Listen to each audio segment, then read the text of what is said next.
résumé de leurs réflexions.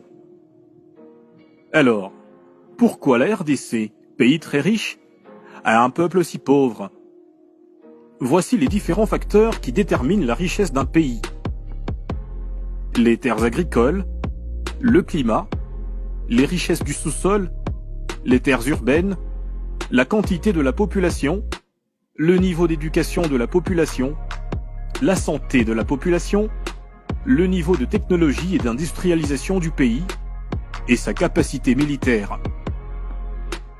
Seul bémol, la RDC manque cruellement un bon niveau d'éducation de sa population, de bons soins de santé, de technologie et d'industrialisation et d'une capacité militaire presque inexistante.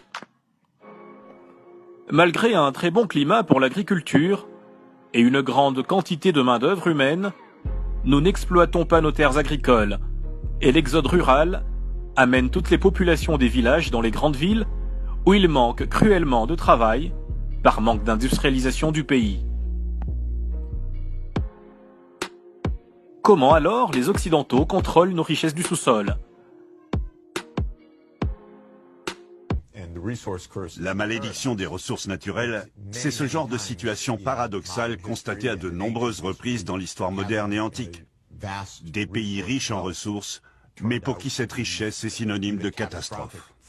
La financiarisation signifie que l'économie est de plus en plus centrée autour des marchés financiers. Et cela se manifeste de différentes façons.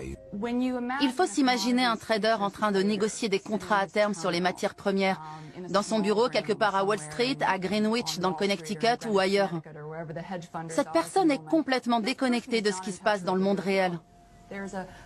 Il introduit une série de chiffres complexes dans cet algorithme qui va tout décortiquer et l'aider à décider du moment idéal pour acheter et vendre, sans jamais prendre en compte que la conséquence, c'est qu'une personne en Afrique meurt de faim ou qu'une famille au Moyen-Orient a besoin de chauffer sa maison.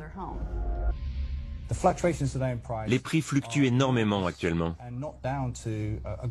Et cela n'est pas lié à une nouvelle guerre du Golfe ou à une crise financière massive. Recevoir l'alerte d'une possible hausse de prix avant votre concurrent vous permet d'acheter avant lui et de vous constituer un stock afin de minimiser les effets de l'augmentation à venir. Produits réels dans l'économie réelle, comme les maisons, le pétrole, le blé, et quasiment n'importe quelles ressources sont financiarisées et entrent sur le marché. Dans ce processus, ils sont étudiés sous toutes les coutures et leur valeur peut être amplifiée. Mais tout ça, ce n'est que de la fiction, parce que dans le monde, le nombre de maisons et le nombre de barils de pétrole est limité.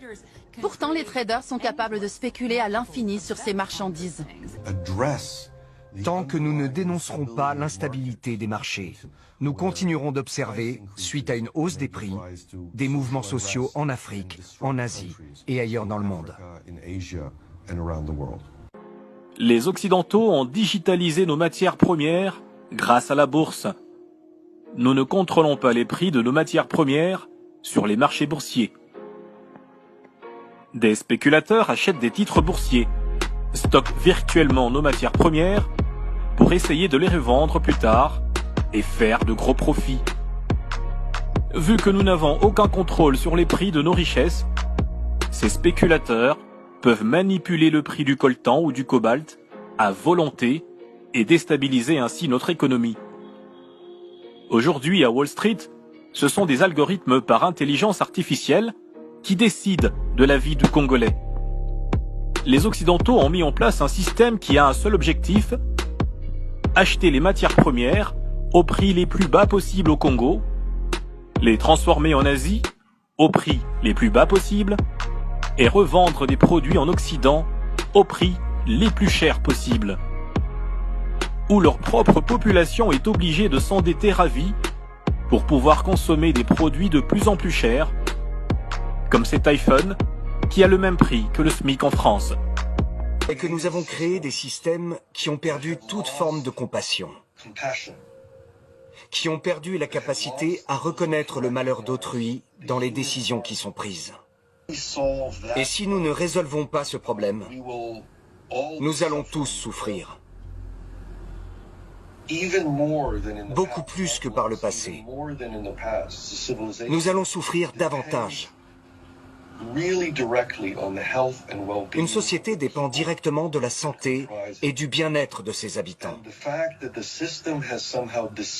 Et le fait que le système ait dissocié le bien-être économique du bien-être de l'être humain est la manifestation de son propre échec. En aucun cas, le bien-être économique ne doit et ne peut être dissocié du bien-être de la population. Que faire face à cette situation? Diversifier l'économie. D'abord, les Congolais doivent apprendre à se nourrir.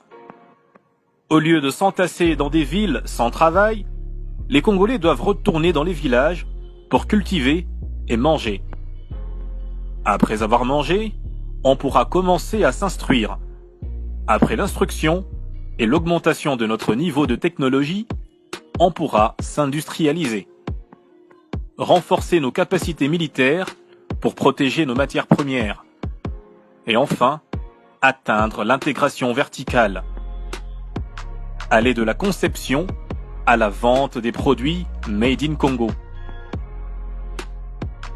Ce futur est possible si seulement le Congolais identifie ce qui fait son malheur. Ce n'est pas l'Occident, mais plutôt notre incapacité à comprendre pourquoi on a un pays si riche, mais qu'on reste pourtant si pauvre. Nous croyons que ce documentaire est le début vers la solution, le début d'une nouvelle façon de réfléchir qui sort des plaintes et lamentations habituelles, mais qui dresse un plan d'action vers le bonheur du peuple.